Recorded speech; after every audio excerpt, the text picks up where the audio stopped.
Certo. Essa aula será sobre contemplação, mas no sentido da contemplação da obra de arte, certo? Então veja, a palavra contemplação, ela tem a sua raiz, a sua origem no latim, contemplatio, que deriva de contemplare, que significa observar. Mas não é qualquer observação. É uma observação atenta, que indica uma consideração sobre aquilo que se vê. Intuir sobre aquilo que se vê, assimilar aquilo que se vê, trazer aquilo que se vê para dentro. Mas essa palavra, contemplatio, contemplare, ela também está associada com uma outra palavra latina, que é templum.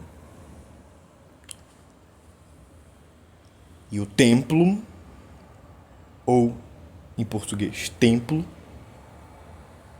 designa um lugar ou um espaço aonde se faz os sacrifícios, aonde se observa os agúrios. Ou seja, espaço delimitado para o sagrado.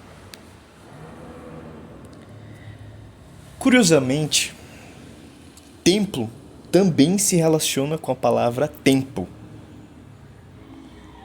que do latim é tempus.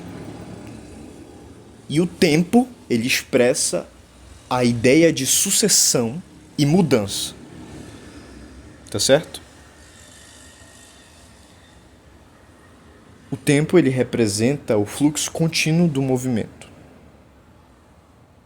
Enquanto que o templo simboliza a permanência e a imutabilidade. Ou seja, enquanto um é aquilo que continua, aquilo que segue, o outro é aquilo que repousa. Tá certo?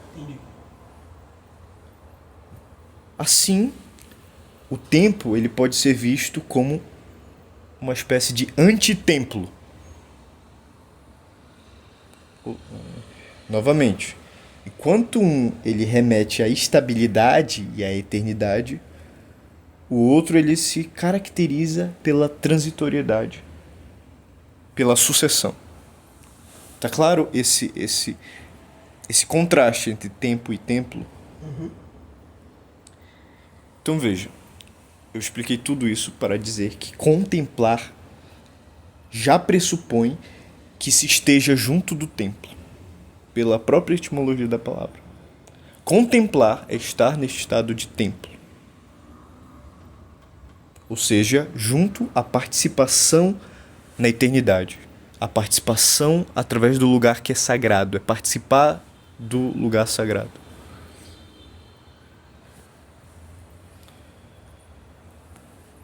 No caso daquilo que se vê, no caso daquilo que se contempla, o objeto contemplado, nesse sentido que eu estou dizendo, passa a conter esse desejo de permanência. De algum modo, é atribuir sacralidade àquilo que se observa. Não somente aquilo que se observa, mas no ato de observar. A contemplação é uma participação. Veja, há algo que une a contemplação, aquilo que eu vejo, aquilo que eu assimilo, aquilo que eu amo, com a eternidade. Algo que une.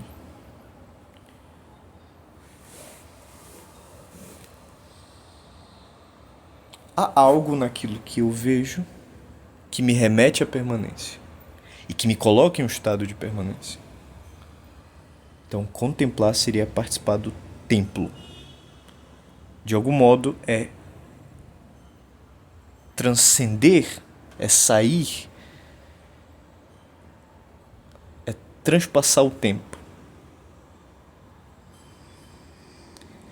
Quando essa união entre visão, entre aquilo que se contempla e a eternidade acontece de forma plena, a isso os antigos, os filósofos, medievais chamavam de contemplação amorosa. Tá certo? Então,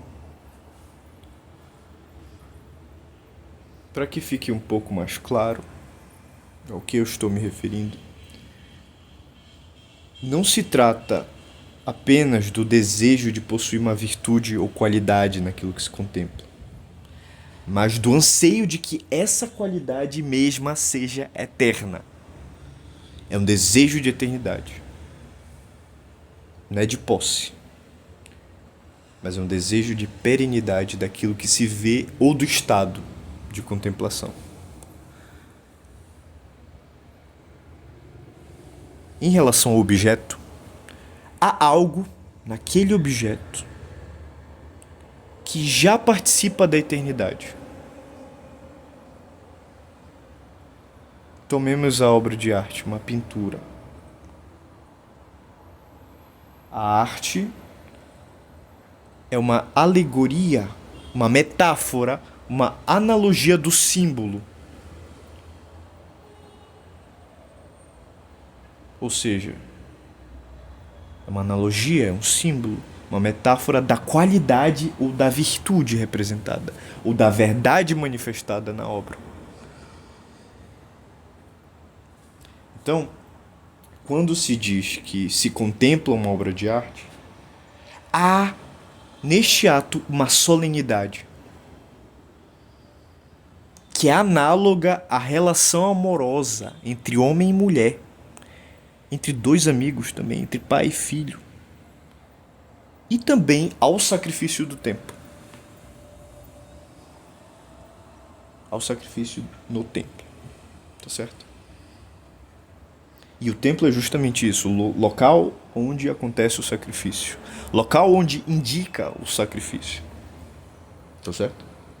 Então a contemplação tem esse elemento de sacrifício para a eternidade.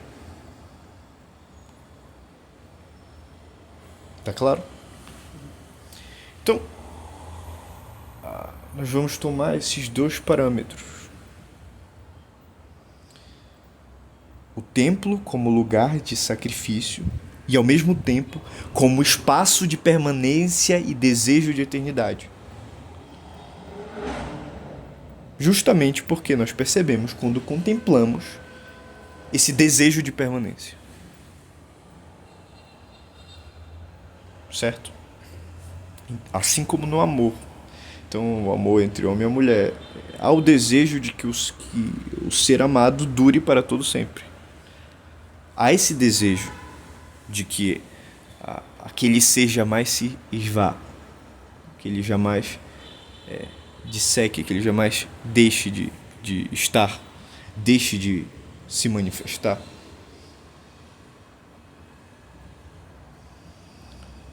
Então, assim como no amor há esse desejo de permanência do ser amado, na contemplação estética há a sensação de que as qualidades do objeto devem ter alguma perenidade, que devem indicar algum vestígio de permanência no ser, do ser. E essa permanência, esse equilíbrio das tensões internas, esse equilíbrio, essa anulação do atrito, pode apontar para a eternidade. Não significa que aponte sempre, mas pode apontar. Tá certo? E aí a gente já percebe um problema na contemplação amorosa, quando a gente começa a contemplar. É que nós queremos que o objeto dure para sempre, nós queremos que aquilo que se contempla permaneça. Ou nós queremos que o estado de contemplação permaneça. Mas o homem, ele não é eterno. Ele não permanece. Isso causa um grande conflito interno. Então, olhemos a beleza das coisas. Olhemos a bela curva de uma mulher. Essa mulher depois engorda, envelhece. Deixa de manifestar aquela beleza física evidente. A mesma coisa com a flor, que apodrece, que deixa os seus frutos, que deixa de florescer. Tá certo? Então, essa tensão que é causada pela contemplação. Você olha para algo e quer a eternidade daquele algo, mas aquele algo ele perece.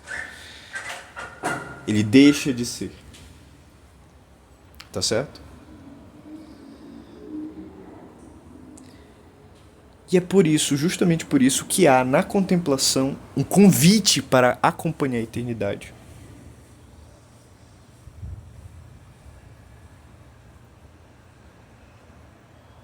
Para se relacionar com ela.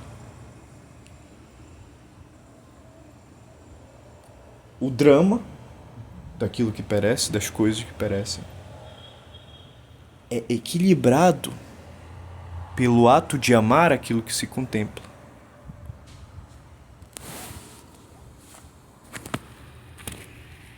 Amar aquilo que se contempla. Então veja, esse convite de eternidade, esse anseio, ele pode surgir de diversas formas. Ele pode surgir por um desejo mimético, por cartaz, que gera um anseio de seguir aquilo que se contempla, certo? Ou ainda pelo amor na contemplação.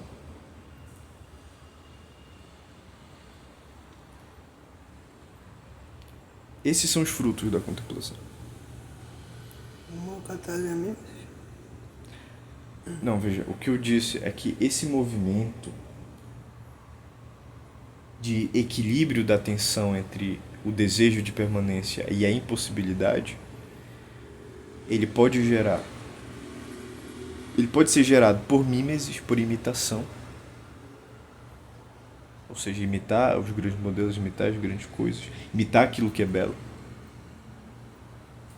ou pela catarse, que é a purificação que aquilo que se contempla causa. Olhemos para aquele São Jerônimo, aqui, esse belíssimo São Jerônimo, que está na minha casa, que é uma pintura de uma moça muito talentosa que fez.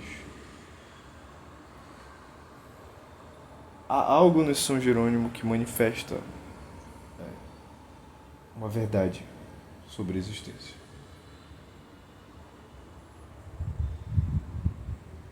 Olhar para esta imagem purifica algumas inclinações que eu tenho dentro do meu coração, de desejo por coisas que me afastam das coisas belas ou do estudo.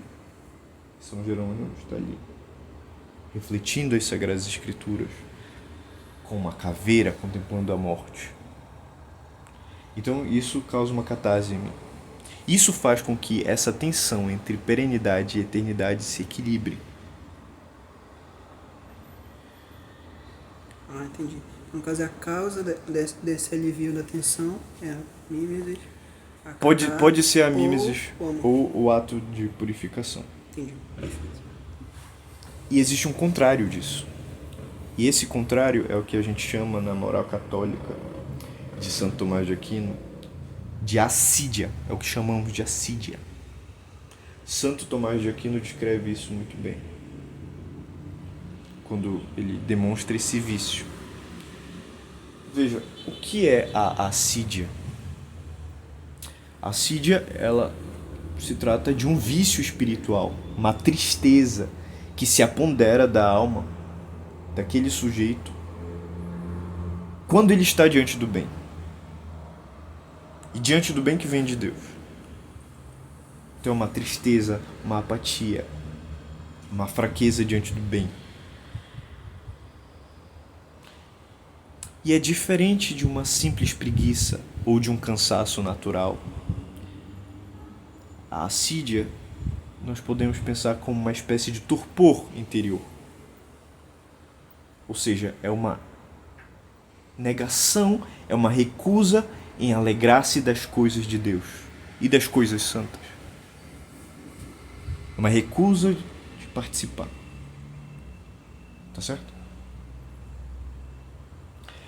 Na prática, a assídia ela se manifesta na alma daquele sujeito que ele já é crente, ele já está integrado na igreja, já é batizado, ele já experimenta uma certa tristeza, né, por participar dos ritos.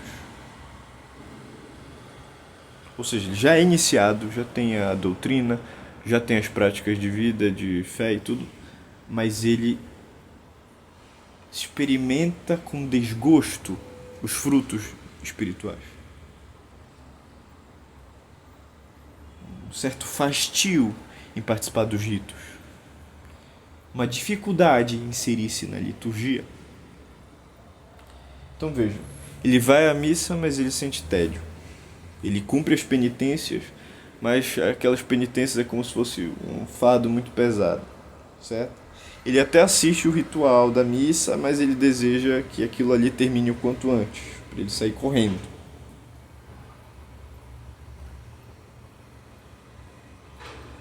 De algum modo, é uma prisão na superficialidade, na incapacidade de ir para a superfície. Na verdade, capacidade de ir para a superfície não, capacidade de descer, de mergulhar, de se aprofundar. É alguém que vive na superfície das coisas. É uma fraqueza.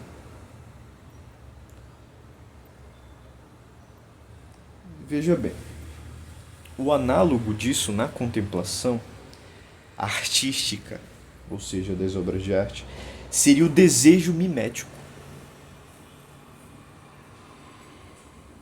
Por quê? Porque, veja,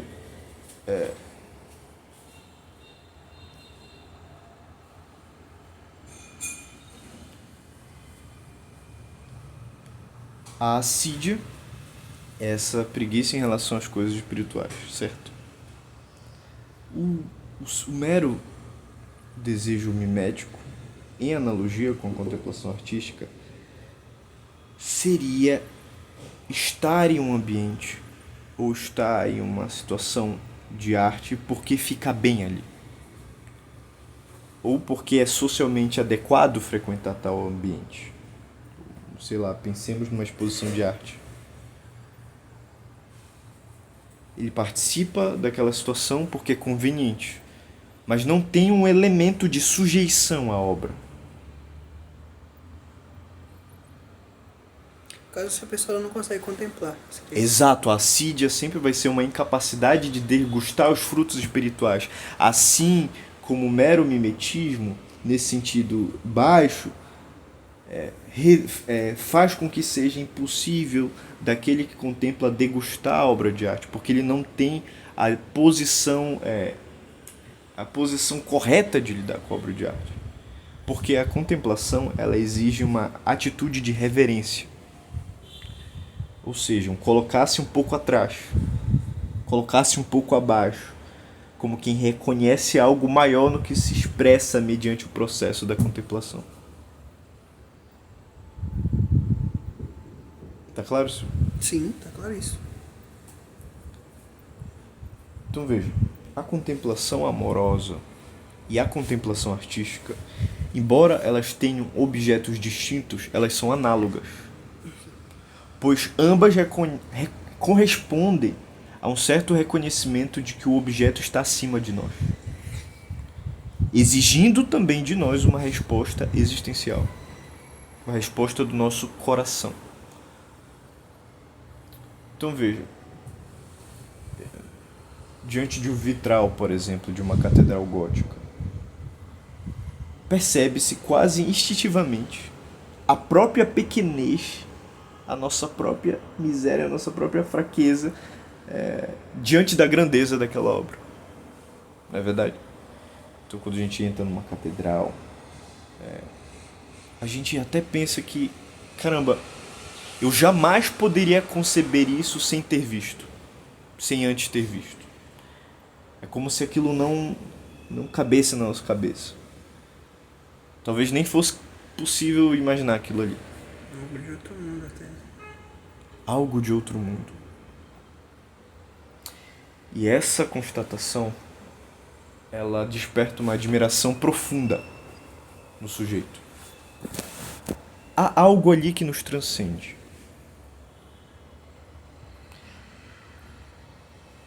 E veja que há algo de muito bom no fato de ser confrontado com algo maior do que nós mesmos. Há algo de muito bom. Mas o fato é que, paradoxalmente, essa grandeza também comunica, também fala conosco. No sentido de que se eu não tivesse a capacidade de captar aquilo que vejo, talvez nem me admirasse. E isso acontece porque há uma relação hierárquica, um eixo vertical entre o sujeito e o objeto. E assim a apreciação genuína se torna possível.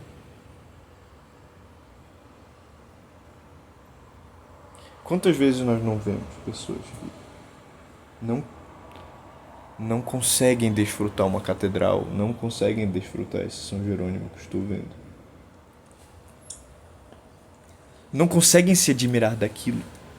Não conseguem se admirar daquilo. Porque não conseguem captar aquilo que vê. Porque não sabem a importância daquilo que se vê. Não tem esse elemento de reverência. Tá certo?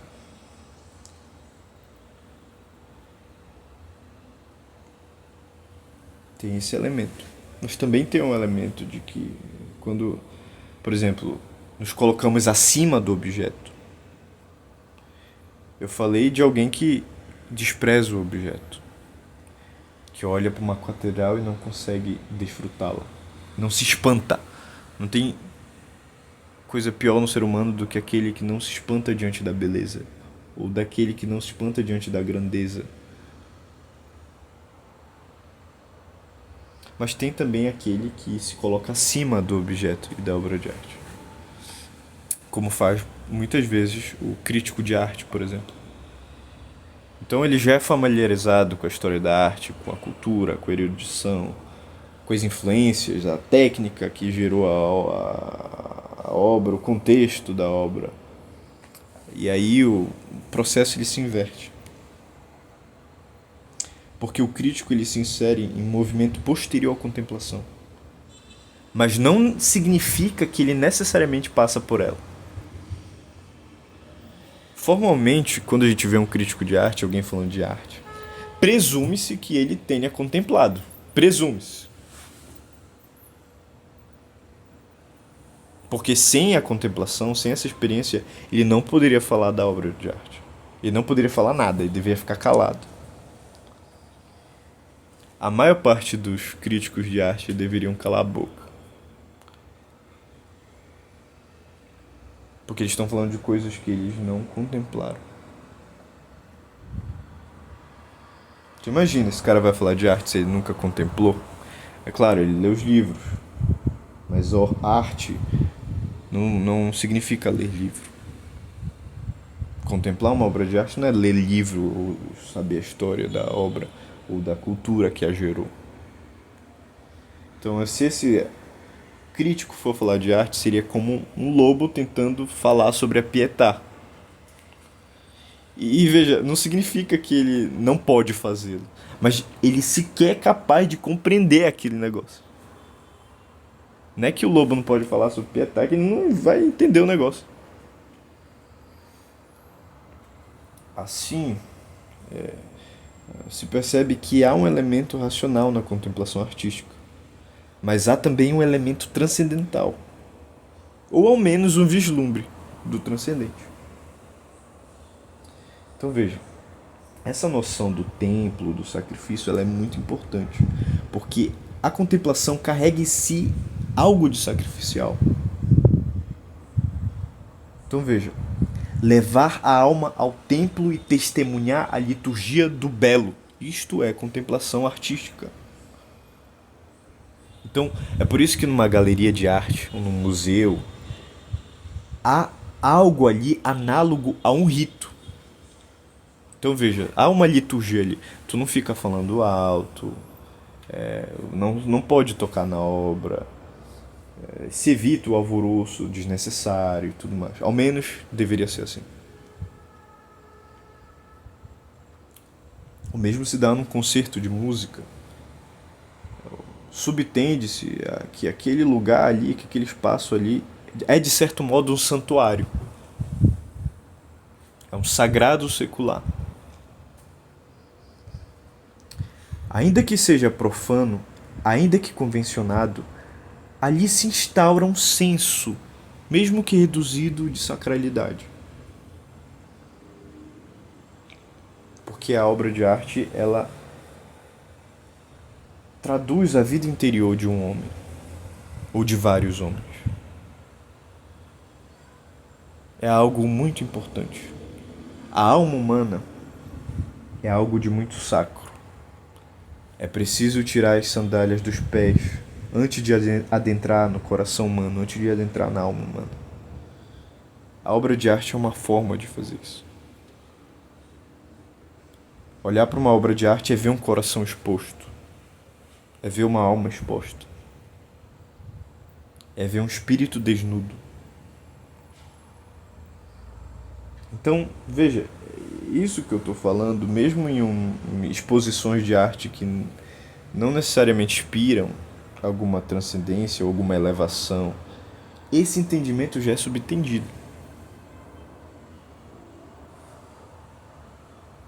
Uma obra de arte não é qualquer coisa. Tá certo? Então, se há algo que a arte revela, é precisamente essa possibilidade de participação de algo muito maior.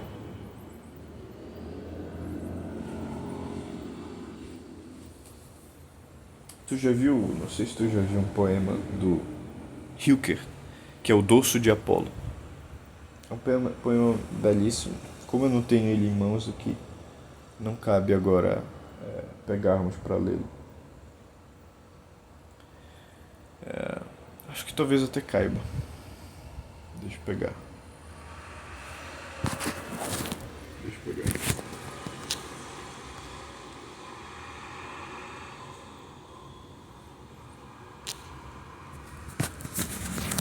Rapidinho.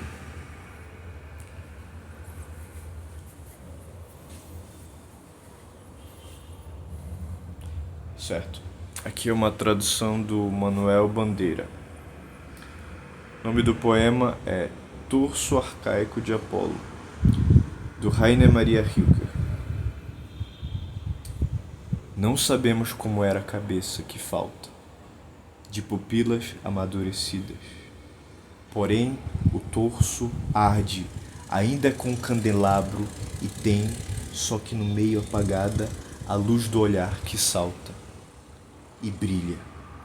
Se não fosse assim, a curva rara do peito não deslumbraria, nem achar caminho poderia um sorriso e baixar de anca suave ao centro onde o sexo se altera. Não fosse assim, seria essa estátua uma mera pedra, um desfigurado mármore, e nem já resplandecera, mas como pele de fera. Seus limites não transporia desmedida, como uma estrela, pois ali ponto não há que não te mire. Força é mudares de vida.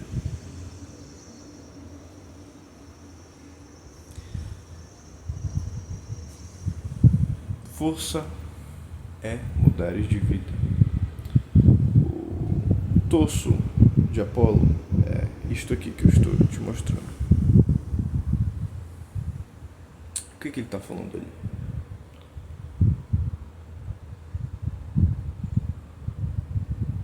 Que a incompletude da obra de arte, mesmo aquilo que não se fechou na obra de arte, se resolve na imaginação do espectador ou do próprio poeta. Então, há, portanto, algo que deve ser moldado na alma daquele que contempla, para que a experiência possa prosseguir. E sem esse dinamismo interno, interior, sem essa abertura à transformação, a arte permanece inerte. Ou seja, ela não se atualiza, ela não cumpre plenamente seu campo de possibilidades. Ou seja, você olha para o torso de Apolo, você olha para a obra de arte e você tem um desejo de mudança. Caramba, eu preciso ser melhor. Algo em mim precisa mudar. Algo em mim já mudou só de olhar. Algo em mim já mudou. É isso que o poema do Rilke está dizendo. Tá certo? Tendo em vista esta realidade,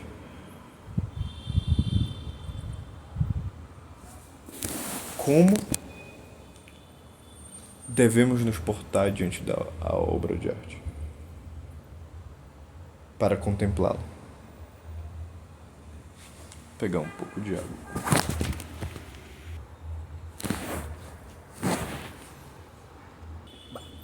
Então, como devemos nos portar diante da obra de arte para contemplá-la? Veja, a própria possibilidade de contemplação já implica essa liturgia que eu falei ainda há pouco. Porque quando nós nos colocamos diante da obra de arte, é justamente como se nós nos colocamos diante de um templo, diante do altar. E veja, diante do sagrado é preciso descalçar as sandálias dos pés, como a sarça ardente diz para Moisés. Tira a sandália dos teus pés, porque o lugar que tu pisas é santo. Então é necessário um gesto de reverência para contemplar. Há uma formalidade que deve ser observada.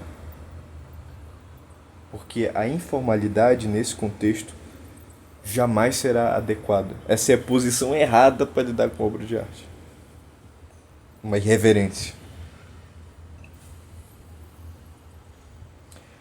A arte ela jamais deve ser reduzida a uma distração ou um mero deleite estético. A arte não é algo que se busca, que se recorre como alguém que busca uma prostituta para ter uma relação sexual, ou alguém que pede uma pizza para saciar os seus desejos. A arte não é uma prostituta. A obra de arte é como uma mulher que precisa ser conquistada para que nós tenhamos os seus melhores frutos. A mulher virtuosa ou a mulher justa é aquela que é necessário um esforço, um sacrifício para ir para a cama com ela. A obra de arte não é uma prostituta que serve para te satisfazer. É uma mulher na qual você deve morrer.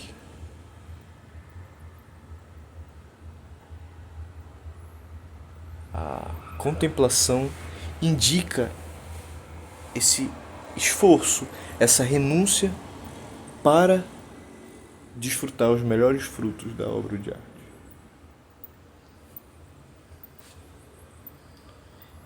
A obra de arte não é também uma amiga para te consolar nos momentos de tristeza e angústia.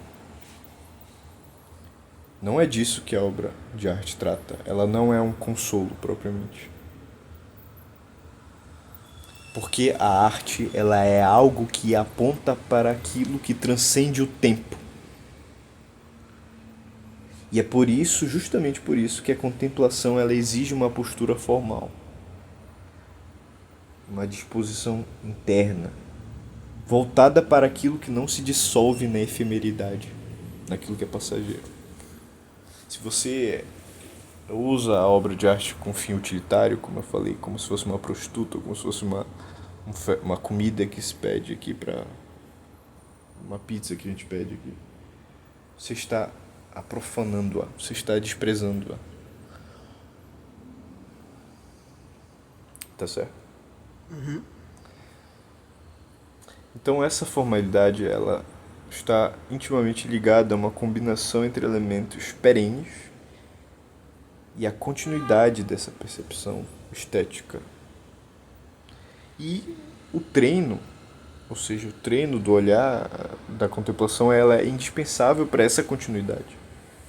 Como assim o é na música e na experiência do recém-converso, né? Então, pensemos numa pessoa que entra pela primeira vez numa igreja. E essa pessoa nunca fez catecismo, não sabe de nada, não sabe da história da igreja, não sabe da Sagrada Escritura, não sabe de nada. Mas ela entra naquele ambiente ali, ela não compreende plenamente o que está acontecendo, né? Então imagina a pessoa entra na missa pela primeira vez. Mas isso não impede a presença daquela pessoa. Aos poucos, ao ouvir, ao ler a palavra, ao experienciar, ao conhecer outras pessoas mais iniciadas, ela começa a adquirir uma certa clareza do que aquilo ali está dizendo.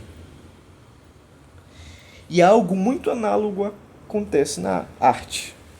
Há um processo gradual de ampliação da participação.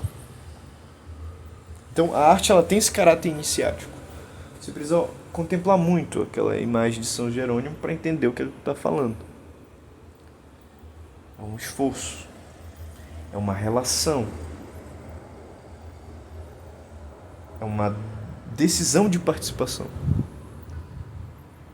Não concorda comigo que não é tão fácil ouvir Tristão e Isolda do Wagner?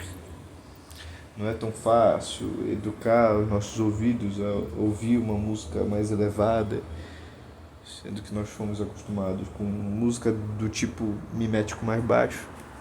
Não é difícil. É difícil intuir aquilo, se acostumar com aquilo ali. Porque a obra de arte necessita desse esforço de estar diante do tempo, de parar o tempo e contemplar e participar. Então, veja, essa participação que eu falei, ela exige dois aspectos essenciais. E o primeiro deles é a ampliação da imaginação, que de certo modo se retroalimenta pela própria experiência artística. Então, na medida que o sujeito vai se expondo a grandes obras de arte, isso já vai se ampliando nele. A imaginação já vai ampliando. E o segundo é a submissão. Isto é o reconhecimento de que a obra de arte é maior do que o espectador. E que, se houver uma entrega sincera, essa experiência pode transformar a percepção do sujeito e torná-la mais efetiva. Ou seja, através da contemplação, através da submissão, ele pode intuir algo sobre a realidade, algo de verdadeiro nele, na obra, nas coisas e no ser. Esse é o poder de expansão da obra de arte que ela tem sobre o homem, sobre o coração humano. O poder de expansão da arte não está somente na imaginação, mas está no coração humano, na possibilidade humana.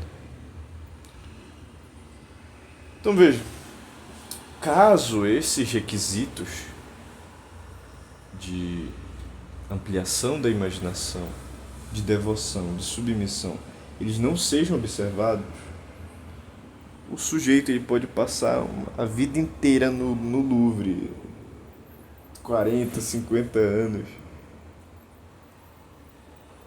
sabendo toda a história da arte, tudo, a história das obras, tudo, sem jamais atingir a plena acuidade psíquica e apreciativa.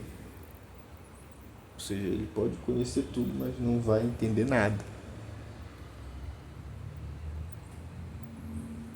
Aí, nesse caso, o que o sujeito fez com a arte? Ele reduziu ela a um fenômeno temporal. E aquilo que pertence ao tempo não pode ser contemplado. Pode-se observá-lo, pode-se interagir com ele, mas contemplá-lo não. Porque contemplar é levar para o tempo, é levar para a eternidade. Tá certo? A contemplação, ela exige, em sua essência, a suspensão da estrutura temporal e a abertura para a eternidade. Ela implica em um vínculo, ainda que analógico, análogo, com o eterno. É uma ruptura, por essência, com o tempo. Tá claro? Uhum. Vou dar um exemplo litúrgico que talvez seja interessante. Pensemos na solenidade da Epifania, no rito romano. Tu sabes o que é isso? Não. Certo. Epifania, no caso. Então, Certo. É a única liturgia em que o sacerdote ele entra por um lugar e sai por outro. E isso é uma rememoração à reverência dos magos, dos reis magos do Evangelho, que evitaram tomar o mesmo caminho que eles tomaram para não alertar Herodes sobre o paradeiro do menino Jesus. Então há nessa escolha de negar se voltar pelo lugar que é mais cômodo um elemento de sacrifício e submissão. Ou seja, o homem diante da eternidade, o homem diante das coisas elevadas, ele renuncia àquilo que lhe é mais cômodo ou habitual. O mesmo se dá com a arte. É preciso seguir o caminho inverso. É preciso seguir o caminho árduo de contemplação. Sem isso aí, qualquer análise sobre obra de arte está equivocada. É preciso contemplar. É preciso tirar a sandália dos pés e estar diante da obra de arte e participar dela. Nesse sentido mais profundo.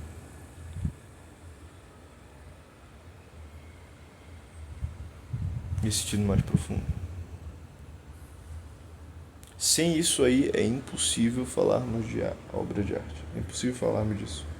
nesse caso, a obra de arte, ela sugere algo da eternidade e contemplar corretamente seria captar esse elemento eterno na obra.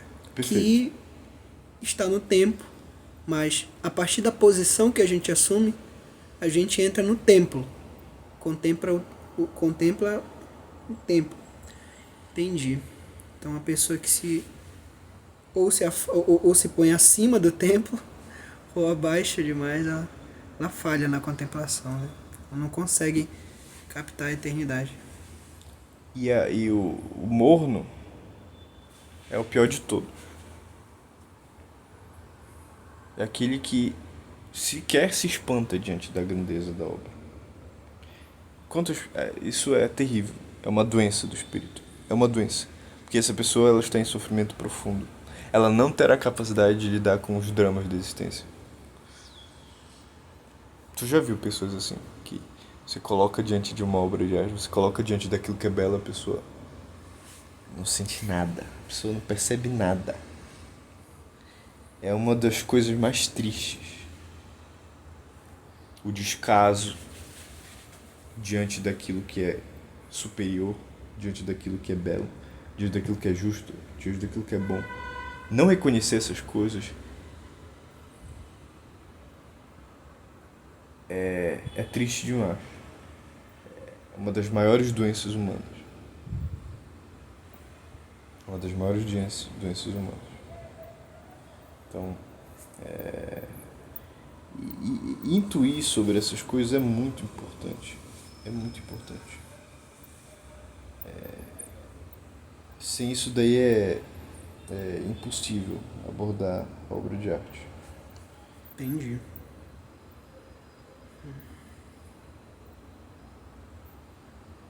Então,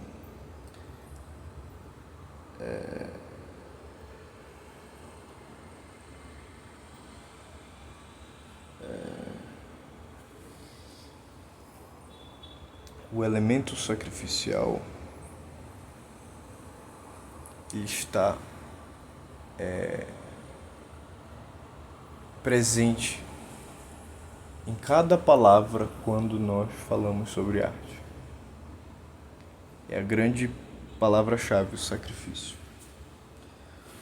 Porque, veja, toda arte em si, ela possui um aspecto religioso. Por isso que eu falei de contemplação e de templo. Contemplar uma obra de arte é levá-la para o templo, ou seja, colocá-la diante do sagrado, colocá-la no grau de eternidade. Ora, por que toda arte tem esse aspecto religioso? Por que isso acontece? Há três razões principais. A primeira delas é que a arte ela se origina da religião, ela nasce da religião. Segundo, porque ela atua como um componente ilustrativo da religião, tá certo? E terceiro, porque ela é uma parte constituinte da própria prática religiosa. Tá claro? Então, veja, embora ao longo do tempo a arte ela possa se deslocar e adquirir uma autonomia relativa, ela continua sempre a buscar a manifestação das realidades participantes do Logos, apontando para a transcendência. A arte, queira você queira ou não, ela sempre vai apontar para alguma coisa. Para alguma coisa que está na eternidade. Ela foi feita para manifestar o Logos? Ela não. Ela sempre está apontando para alguma coisa. Na eternidade.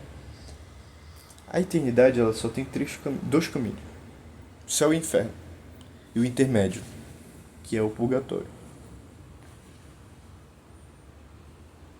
Tá certo? Uhum. Ela sempre vai apontar para alguma coisa. Então veja, sei lá, o perfume de alguém indica algo sobre a pessoa, indica algo sobre o cheiro de uma mulher. O cheiro de uma mulher revela muito sobre quem ela é.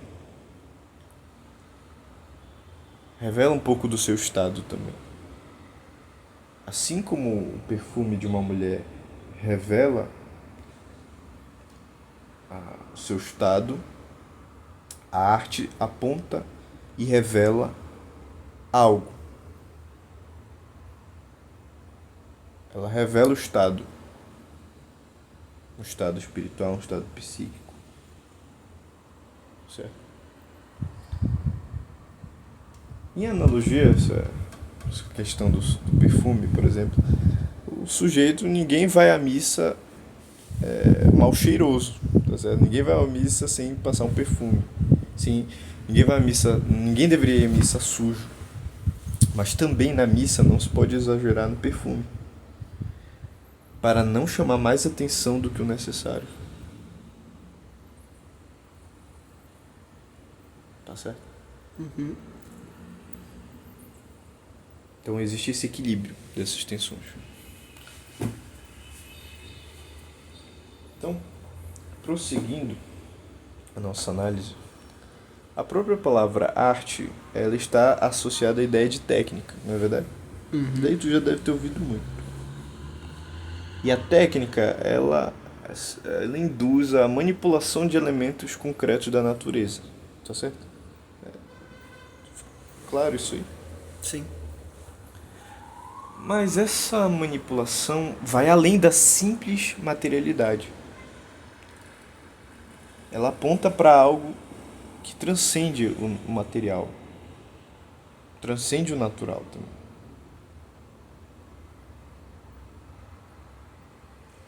Isso é uma coisa muito forte, porque a arte ela contém um elemento de beleza, como muito bem explica Platão, Plotino. Os tratados da Eneida assim, obrigatório. Tem que ler isso daí. E eles se referem à participação amorosa na vida divina. Ou, se a gente for usar termos aristotélicos tomistas, a participação no logos. Algo que é encantador e belo e desperta para uma atividade, desperta para um modo de ser, desperta para um modo de ver o mundo e um modo de participar dele. Mas esse encanto ele não se esgota em si mesmo, porque ele sempre se projeta para além do imediato. trazendo sempre consigo um elemento de transcendência. Tá certo? E o que tem ocorrido é que a arte ela vem se distanciando do seu fundamento no logos, afastando-se da sua origem, função e propósito. A gente percebe que o eixo da arte ele tem se deslocado do logos para o cosmos e do cosmos para o ser humano, anthropos. Então a gente vê isso muito no culto do artista, ou seja, não se cultua a obra, se cultua o artista, o Pablo Picasso, tá certo? O artista é muito mais conhecido do que a sua obra. Assim, com esse deslocamento, a arte ela perde o seu sentido e a sua base. E assim ela se esvazia. No caso específico da obra de arte religiosa, a sua função era promover uma maior assimilação estética ou emotiva ou sensível das realidades celestes. De algum modo, é sentir o gosto do céu, sem nunca tê-lo visto. É já ver algo do céu. Sentir o gosto sem nunca ter provado. Então veja, na Idade Média, na Antiguidade, embora o público ele fosse majoritariamente analfabeto, havia aqueles que eram bem alfabetizados, certo?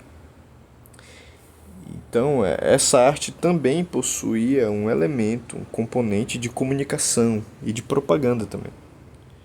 No sentido de transmitir o conhecimento e as verdades da religião. Mas não no sentido moderno de persuasão comercial, né? Não é isso.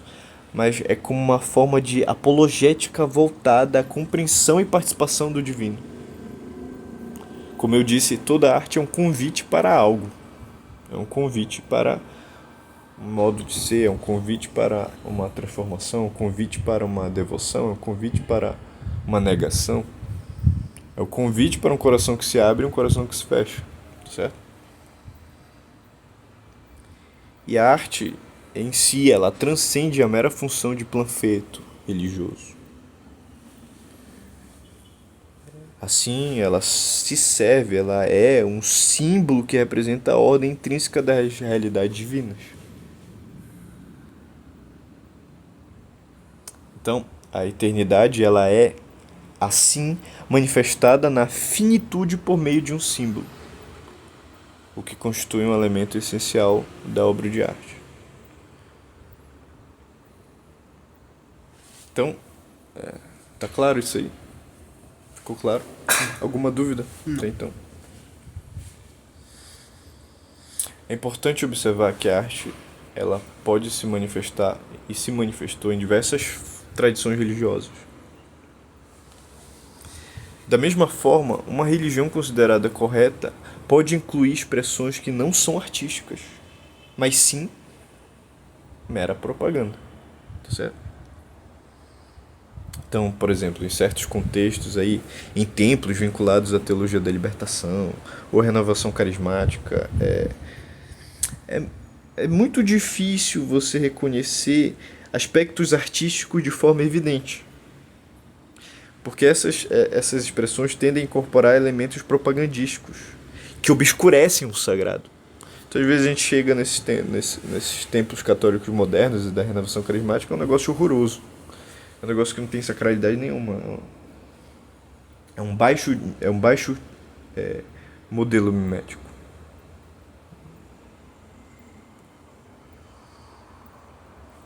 Então, obscurecem a sacralidade.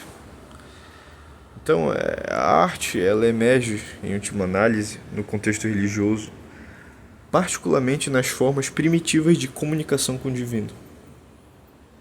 Ela nasce para fazer com que essa comunicação seja feita de uma forma mais íntegra. certo? Veja, as primeiras formas, as primeiras tentativas de traduzir as experiências espirituais se deram por meio da arte. Ou seja, aquelas pinturas rupestres, Estátuas, né? estátuas, os primeiros versos escritos em paredes e tudo mais. Os homens primitivos, eles se dedicavam a pintar a parede. E nessas pinturas haviam representações das suas atividades cotidianas. A caça, o sexo, as interações com tribos e tudo mais. E veja, essa prática, ela não é apenas um registro visual, mas uma transição do contingente para o transcendente. Eu estou espiritualizando a matéria. Então, essas expressões artísticas primitivas, elas estabelecem-se como formas de orientação no cosmos, permitindo com que aqueles sujeitos se alinhassem mais efetivamente com a realidade. Quando fosse até um sinal Espiritualizando-a. de algo superior, né? Exato, espiritualizando-a.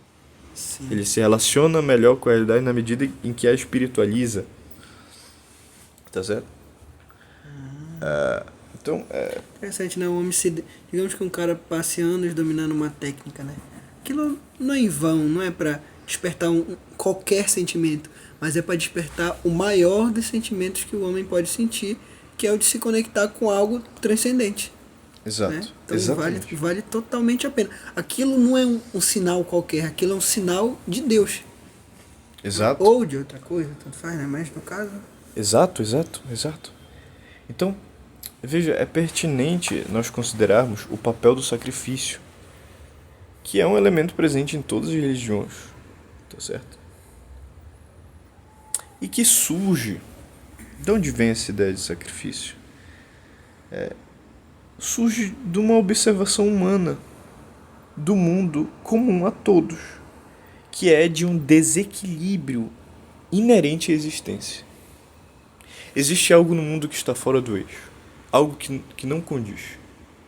Há algo de muito estranho no mundo, nas coisas que acontecem. O mundo sensível, ele apresenta uma dimensão de mistério, de enigma.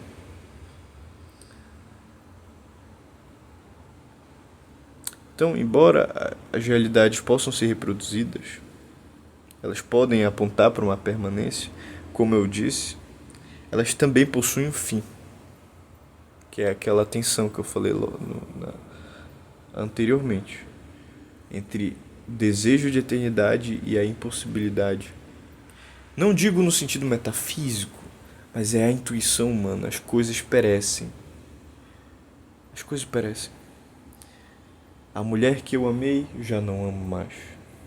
As juras que ela me fez já não existem mais. A relação sexual que tive já passou. A mãe amada morreu.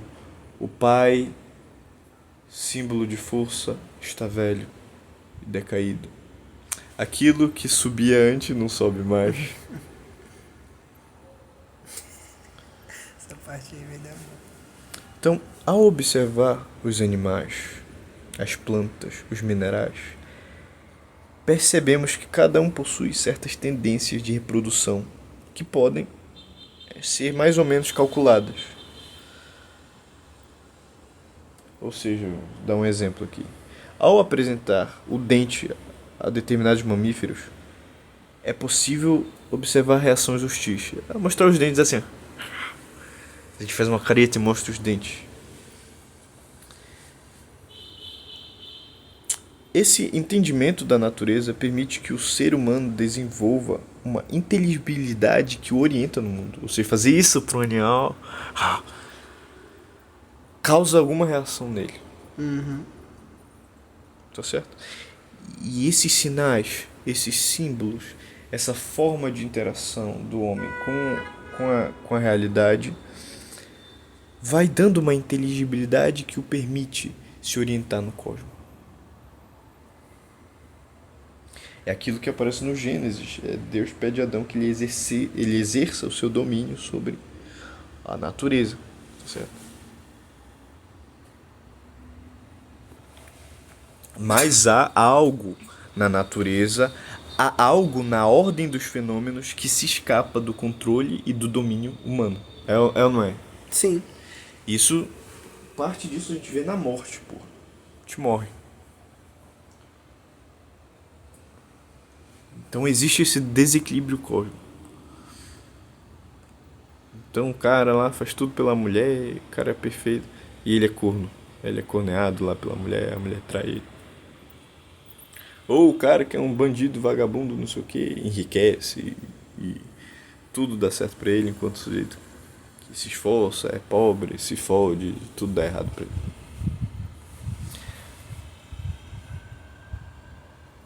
A minha filha nasceu com câncer, a minha filha tive um bebê e ele foi abusado sexualmente, né? Então a enfermidade de uma criança, a perda de um amigo, um acidente que acontece com a gente ou uma doença que a gente tem, revelam a fragilidade da experiência humana.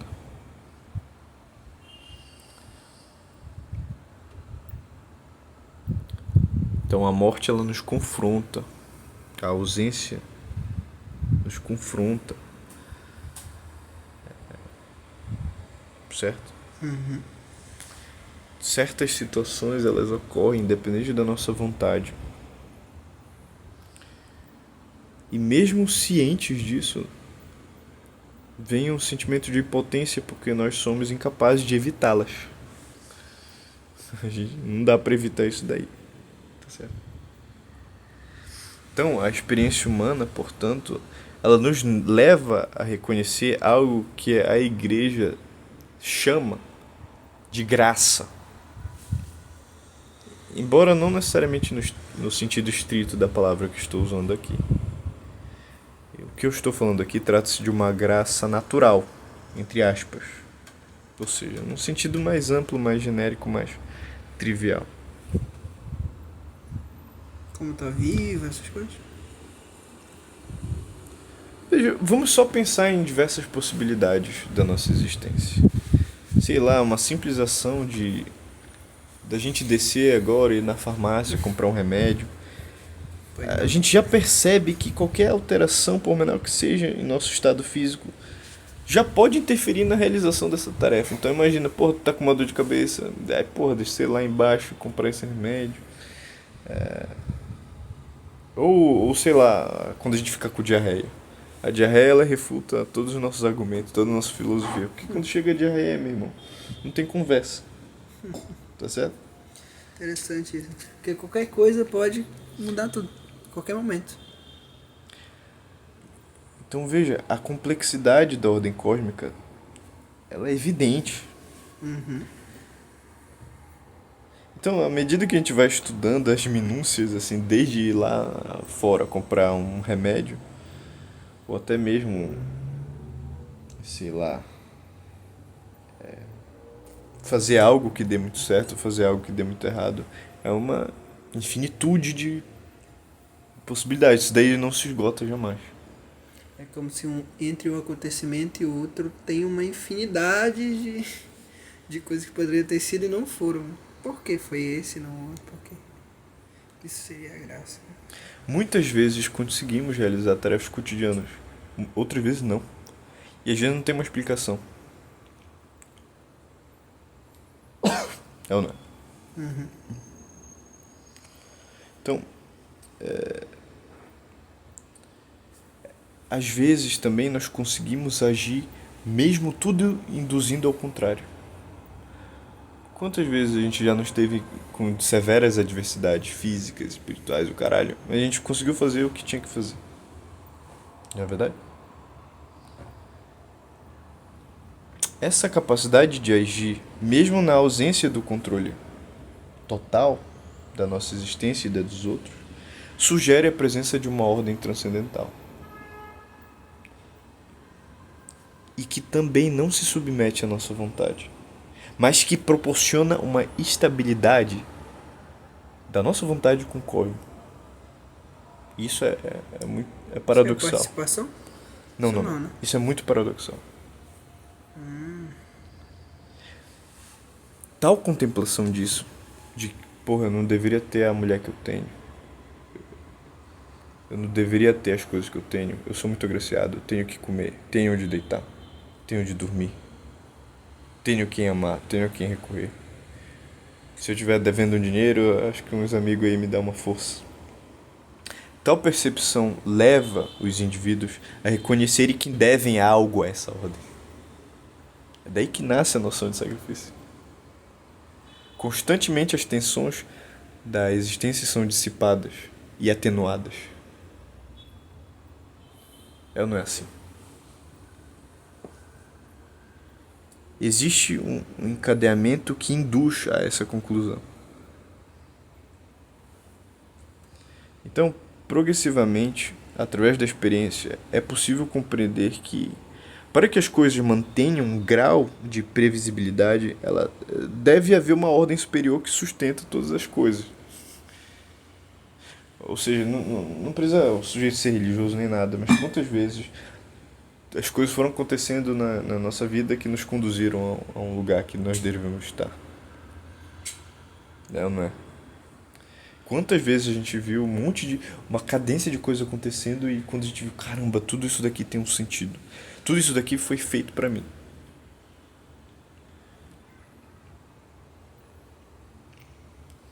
Então veja, na tradição da religião revelada, tal como se manifestou a Moisés e a Abraão, é declarado que Deus, aquele que criou o mundo, ele é uma realidade universal, inescapável. Deus equilibra as tensões existenciais e também as desequilibra. Deus manda a chuva e o sol aos ímpios e injustos, assim está escrito no Salmo. É o princípio de ordem cósmica. Certo? A história de Caim e Abel ilustra muito bem essa verdade.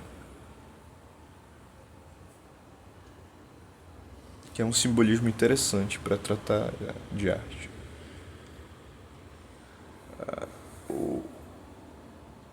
O sacrifício, como nós bem vimos aqui, ele de fato é uma prática que se observa de forma universal. Todo lugar vai ter isso daí. Independente de uma revelação explícita, como foi os casos dos judeus.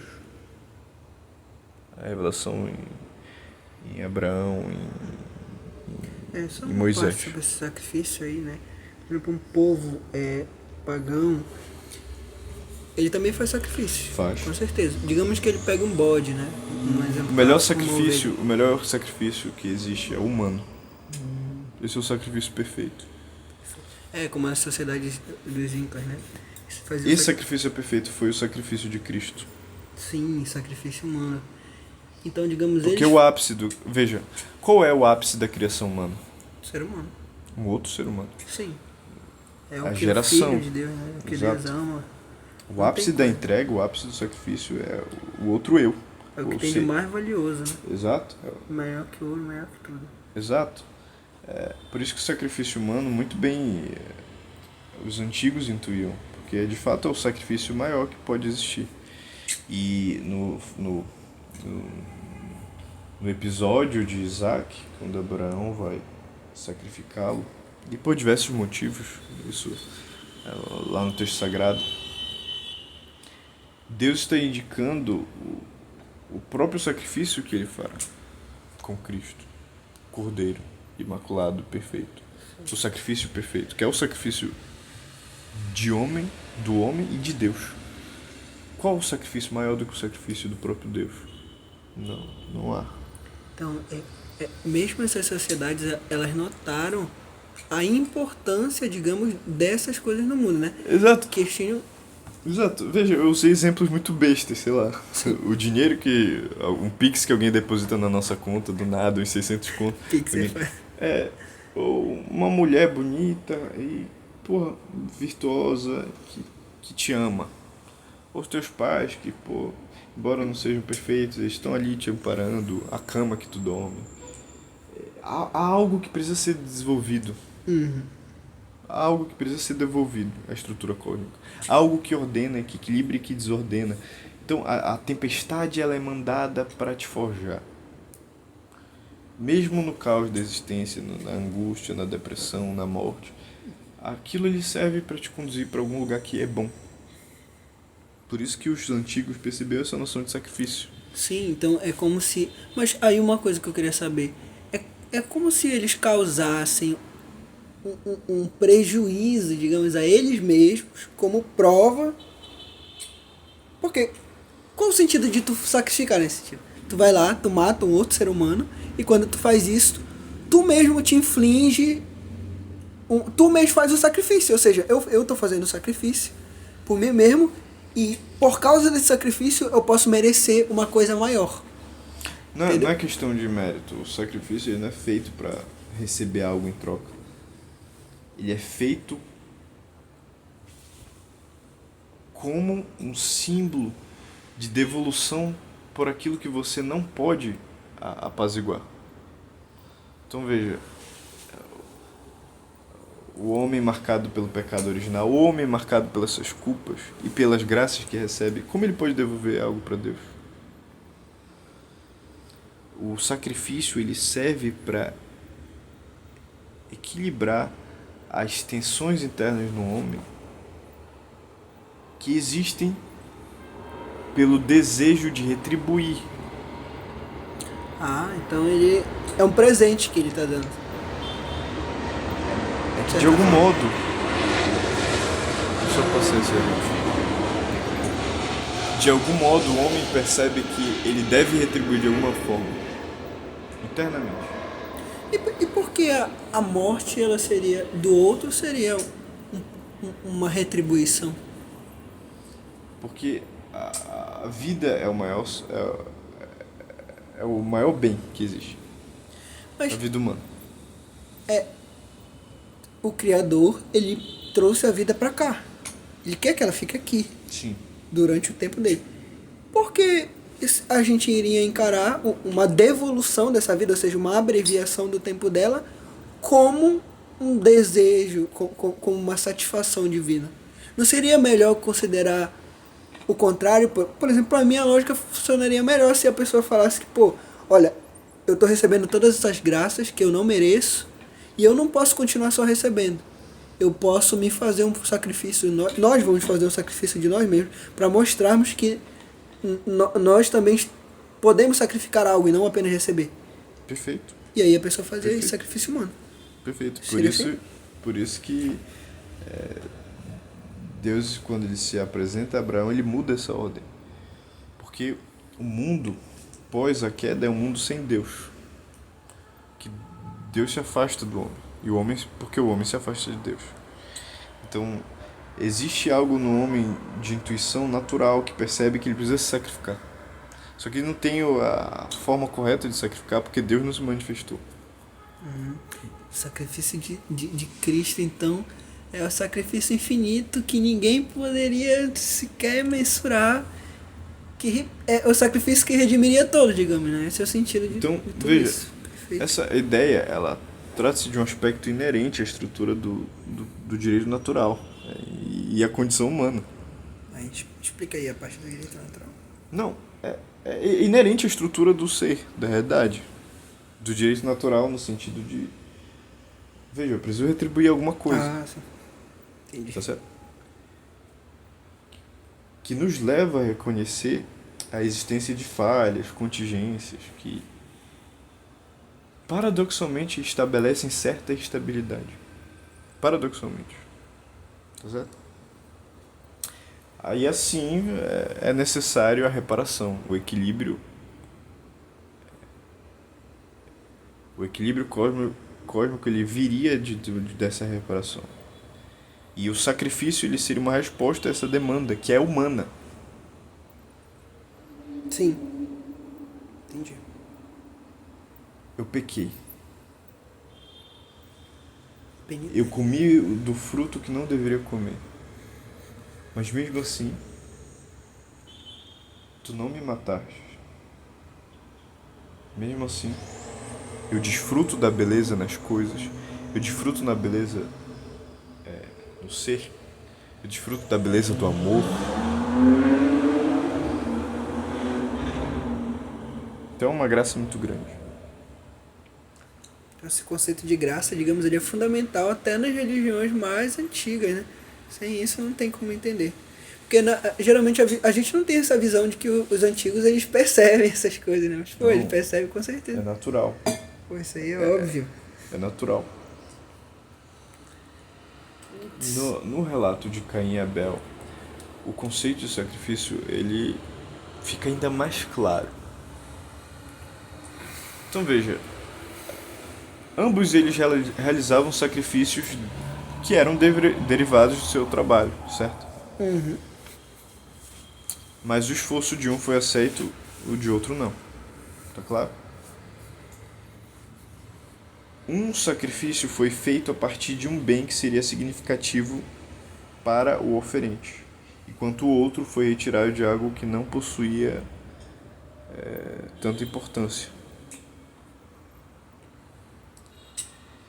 Na nossa vida cotidiana, essa intuição, essa realidade, ela é muito facilmente assimilável e reconhecível.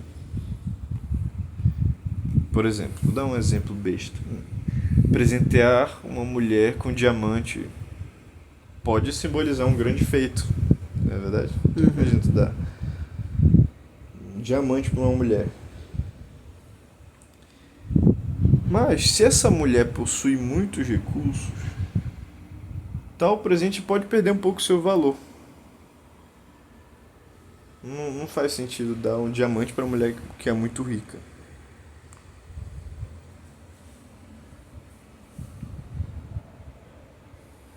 Um outro exemplo que é similar é a viúva no Evangelho que oferece a única moeda.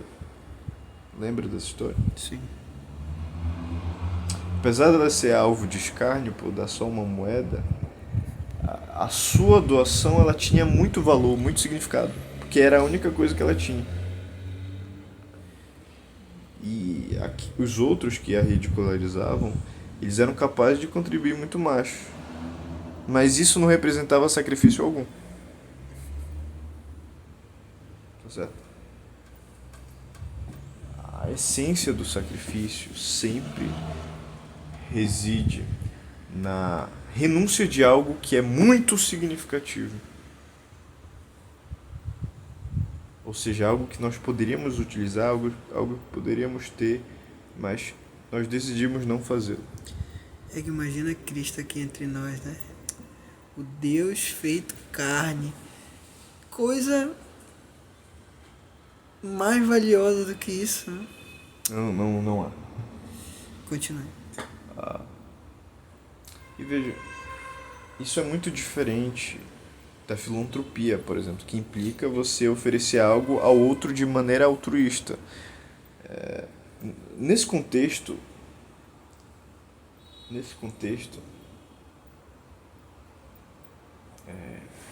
o sacrifício é você renunciar àquilo que você mais deseja.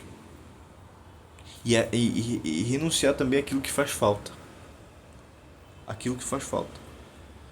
O altruísmo, a mera filantropia, bom, você vai estar dando um pouquinho do que você tem. O sacrifício é dar aquilo que você sente falta. Dar aquilo que você mais dá importância. Tá claro? Uhum. Em relação à arte, a arte ela emerge como um ato de retiro, no qual o artista ele extrai elementos da natureza e simultaneamente de si mesmo, criando uma disposição que se alinha à ordem cósmica e se expressa de forma simbólica. Então o artista ele entrega a matéria e a si mesmo como sacrifício. E esse é o pano de fundo do que eu queria abordar aqui. Né? Isso é muito importante. Muito importante. Tem alguma pergunta? Tá claro. Tá claro? Perfeito. Então veja, um elemento religioso, ele frequentemente surge a partir de um evento miraculoso. Um evento miraculoso que proporciona um certo equilíbrio, um alívio das tensões, das inquietações da alma. No entanto, a reprodução desse momento extraordinário que aconteceu demanda muito tempo. E os mitos eles acabam ocupando o espaço, deixando com que essa antiga revelação, esse antigo mistério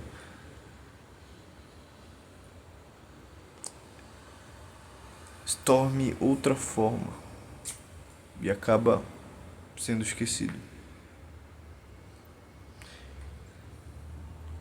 Ou seja, a sua forma original passa a ser esquecida. No caso de guerras, de casamentos e nascimentos e tudo mais, que aconteceram em tempos muito antigos, mas que viraram mitos e narrativas totalmente distintas. Tá certo? Para que um mito ele se torne reprodutível, ele se converte em rito. Tá claro? Sim. E este rito, por sua vez, pode evoluir para uma religião. E para articular esse processo, utilizam-se elementos simbólicos que estão na matéria, e a isto chamamos de arte. A arte, portanto, seria aquela que faz com que o rito permaneça. Isso daí pode abranger desde um ornamento de um bastão até a vestimenta de um sacerdote, entendeu? Tem volta com tudo aquilo que compõe a liturgia. Tá certo? No contexto do Santo dos Santos, a estrutura... Tu sabes o que é o Santo dos Santos? É o lugar de adoração dos judeus, é o altar onde está a Arca da Aliança. A estrutura ela era feita de madeira e o templo de pedra. E ali era repleto de luz e símbolos. Tá certo? Essa a realidade comunica que aquele lugar é o lugar correto de sacrifício. Tá certo? Então, a arte ela cumpre o seu papel de localizar o lugar que é sagrado. Tá claro isso aí? Sim. Então, isso aí é muito, muito importante. Importante.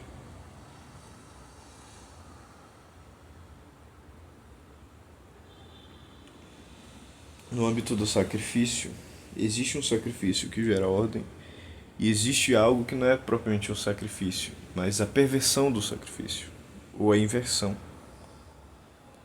que é o contrário de simbólico, que é o diabólico. E por isso que eu falei um pouco do simbolismo do Caim e Abel, porque essa história ela é bastante significativa para discutirmos a arte e o sacrifício que a arte implica no homem. Então a arte, ela, nesse contexto, ela pode se direcionar para o céu, mas também ela pode direcionar para o inferno. Na arte caimita, na arte subversiva. Caim, ao fazer o seu sacrifício, ele realizava um culto que deveria ser dirigido a Deus, mas que não era dirigido a Deus, senão para ele mesmo. Não seria necessariamente ou propriamente o culto do eu, mas o culto do homem. Um antropoteísmo, certo? Primeiro antropoteísta, Caim. Lançar essa bomba aí. Certo? Isso aí é muito importante. Isso aí é muito importante.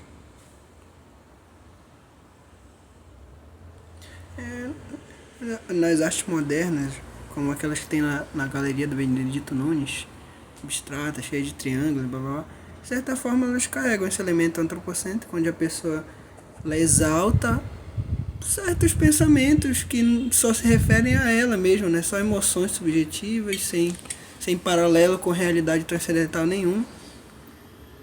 Sem sacrifício também, porque ela tirou aquilo de inspiração súbita do nada, assim, nunca viu técnica, não conhece porra nenhuma. É isso aí.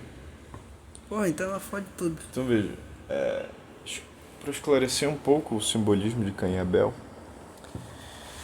Deus, no próprio Gênesis, no início, após a queda, ele já tinha indicado o sacrifício de animais. Como? Ao retirar a pele para cobrir a nudez de Adão e Eva. Lembra disso daí? O sacrifício de Caim era o de vegetais, enquanto o sacrifício de Abel ele era o de animais, certo? De algum modo, o símbolo do animal e do vegetal representa aspecto da nossa alma. O sacrifício de uma parte da nossa alma. Caim ele sacrificava, nessa analogia, a alma vegetativa.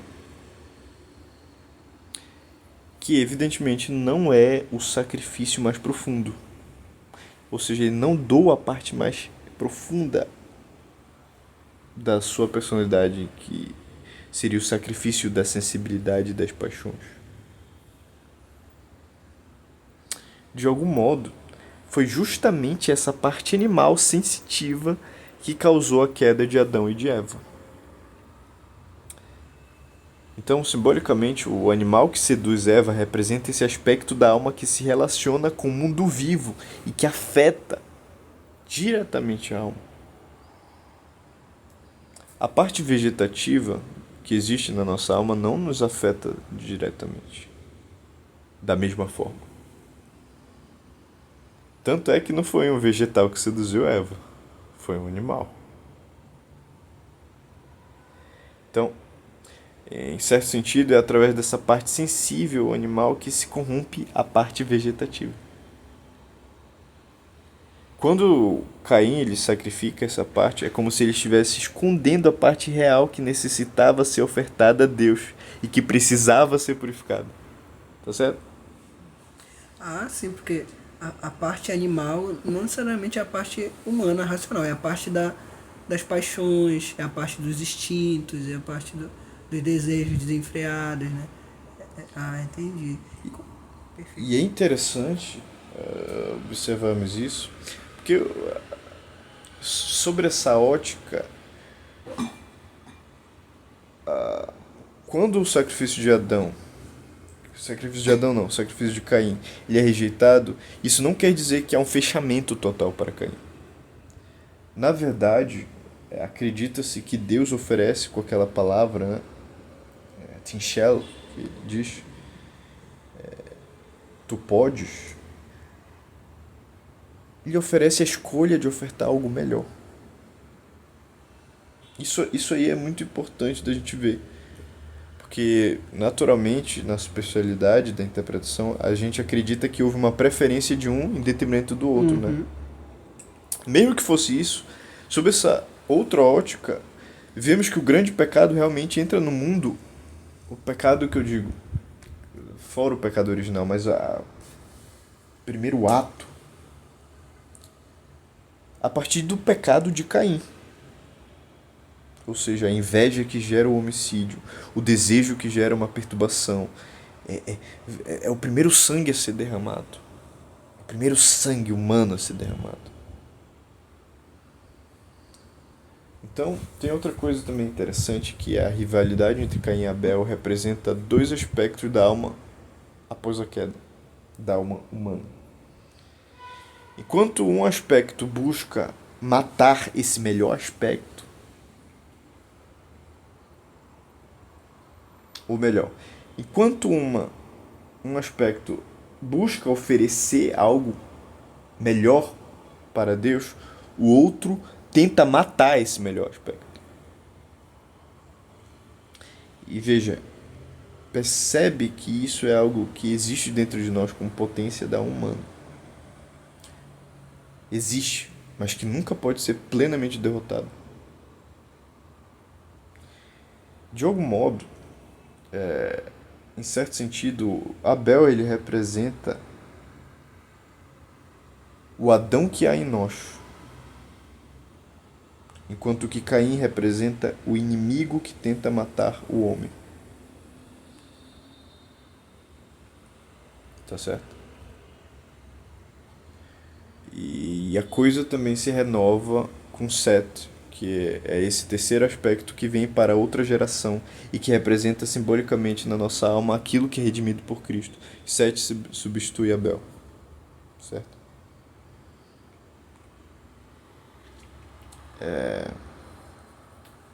Outro aspecto interessante de observarmos nessa história é justamente a interpretação de René Guénon, que nos demonstra. Sabes quem é René Guénon? Uhum. Já leu alguma coisa dele? Não. Ele é um autor inescapável. René Guénon é um autor inescapável nessas questões simbólicas, tá certo? Então, ele aborda que esses mitos originários e narrativas eles foram desenvolvidos por civilizações e povos que buscavam compreender não apenas a sua origem, mas também as mudanças que estavam ocorrendo na história dessas civilizações. Por exemplo, o Caim ele oferece vegetais, o fruto da agricultura, que é um produto do tempo. Ou seja, você tem que esperar o fruto dar lá, o legume que você planta crescer, você tem que esperar a coisa, tá certo? Assim há uma realidade que você se torna refém do tempo. Então você delimita um espaço muito fixo e pequeno, mas orienta a sua vida de acordo com o tempo. E Caim, ele representa, portanto, esse domínio do tempo, ou escravidão do tempo, enquanto que Abel representa o espaço. Então, Abel ele era um pastor, né, que ele para pastorear você precisa de um amplo espaço do pastoreio, né? No qual você pode controlar o fluxo dos animais e tudo mais. Nesse sentido, da vocação de Abel, ou do ofício de Abel, o espaço é onde o tempo realmente não importa. É por isso que o pastoreio sempre foi um símbolo muito favorecido na nossa religião.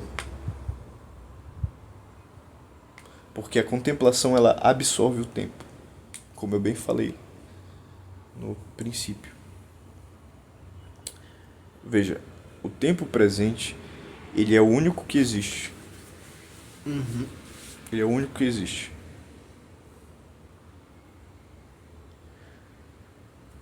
O tempo presente é o único que existe. Não é uma dependência do fluxo temporal de dias, meses e anos. Que de algum modo, se a gente pensar assim, pode até ser uma espécie de prisão. Quando Caim mata Abel simbolicamente, segundo essa análise do René Guénon, que está no livro La Crise du Monde Moderne, livro muito importante, de 1927, creio eu. Segundo o René Guénon, Caim matando Abel é o tempo passando a vigorar sobre o espaço e a humanidade ficando refém do tempo. É quase como se fosse uma segunda queda, tá certo? E simbolicamente, claro, isso alude ao fato de que gerações depois, a idade do homem foi reduzida para 120 anos. Né? Ou seja, cada vez mais o homem passa a ser escravo de cada ano de sua vida. Claro. Outra coisa interessante de mencionarmos dessa narrativa é que na mitologia greco-romana, isso daí é simbolicamente representado por Saturno. Essa realidade de que a cada ano você passa a ser escravo do tempo. Porque Saturno devora os seus próprios filhos. Tá certo? Hoje, nós de certo modo vivemos numa espécie de vingança de Abel sobre Caim. Ou seja, o espaço engolindo o tempo, tornando-o cada vez mais acelerado. Então veja, o tempo ele não é homogêneo, ele é uma percepção. Se pode dizer até que o tempo é uma categoria da mente humana. E de certo modo, de fato é, pois só existe tempo porque existe uma consciência humana que o percebe. Então veja, a consciência humana atual, ela percebe o tempo mais acelerado porque o espaço foi modificado. Certo? Então veja, o aceleracionismo que vivemos, com a percepção temporal cada vez menor, é uma espécie de retorno do espaço passando a vigorar. Já que hoje os espaços são cada vez menores devido à globalização, tá certo? Hoje, nada mais é distante. Tá certo? Então, veja, de uma forma geral, podemos dizer que Caim sempre representa inveja. Caim simboliza em todas as gerações humanas essa personagem que habita em nosso coração como alguém que odeia o melhor, que inveja seu irmão. E isso sempre vai existir. Aquele que tem ódio do que é bom.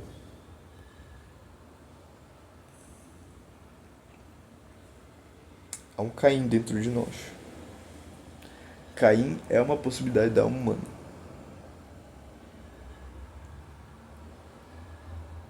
E um Caim, ele sempre vai procurar um Abel para matar.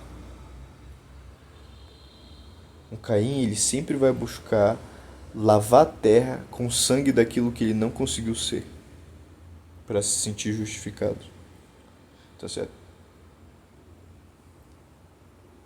Também, em outro sentido, eu também vejo a história de Caim e Abel como uma antítese do que aconteceu com Adão e Eva. Porque veja, mesmo sendo expulsos do paraíso, Adão e Eva são perdoados por Deus, e Deus não os pune. Já a história de Caim e Abel destaca a necessidade do perdão. Assim, Caim não perdoa Abel por isso ser melhor que ele. Tá certo? Ou seja, por superá-lo. Caim não perdoa, porque Abel é melhor do que ele. E exatamente essa tensão é isso que se perpetua nas gerações seguintes. Tá certo? A incapacidade de perdoar. Ou seja, a incapacidade de dar nova vida àquilo que nos destrói. Isso daí, em relação à obra de arte, é muito claro. Fazer arte é sacrificar algo. Então, ou você faz, Diz, né? A arte ou você faz o sacrifício de Abel ou de Caim.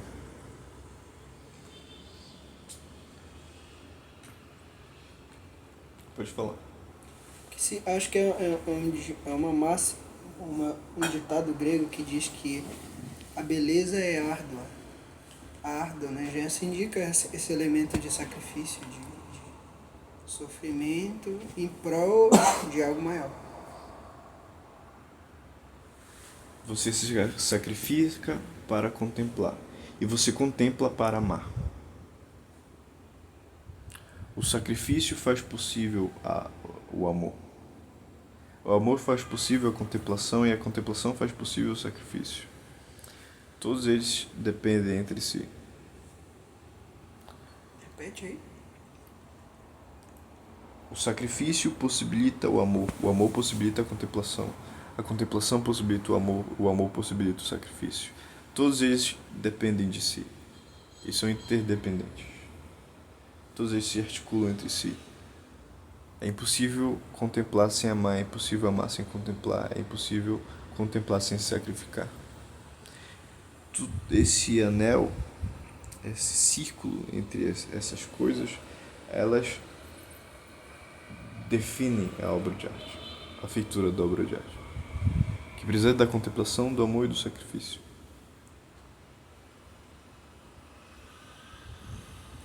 Sem isso daí é impossível falar sobre arte e fazer arte. possível.